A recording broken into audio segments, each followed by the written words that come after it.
visite bi nag yaakaar nañu visite bi war na am avancé parce que nit boo koy soqali da nga koy soqali ci ba mu ko soxla mais instant bi kenn ku ne xam ne Tullou Diogo bu premier cours yi jàll mooy 3 premiers mois yi buñ ci amee mévente mënuñoo relever te dina am répétition ci deuxième cours forcément lu mel ni jaaroon na fi daaw yàlla dogal li ngay gis ni ren ji ci ndimbalu autorité yi nga xam ne ñooy autorité administrative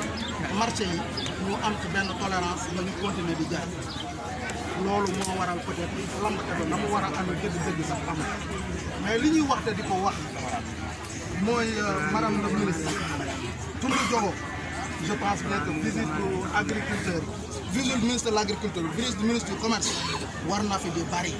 parce que kenn ku ne xam na ne am réew mënut a dox sans mbay loolu ñëpp ko xam mais nag day fekk booba mbay ñu jël ci ay mesures yoo nga xam ne ñi nga xam ne ñoo ngi bay bu ñu paree au moins ñu jaay ko ci loo nga xam ne day mën a am lu ñu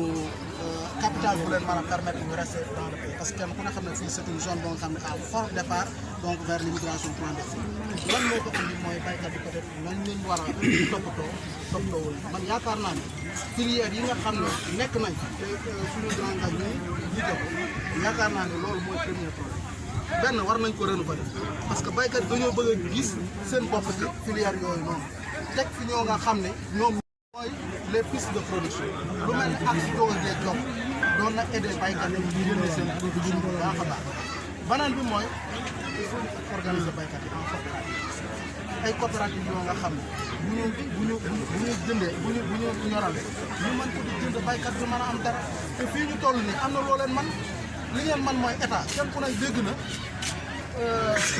meeting yi nga xam ne ñoo ko organisé def ay 120 millions fu ne état war na mën a génn benn 1 milliard créer ay magasins de stockage jëndal boppam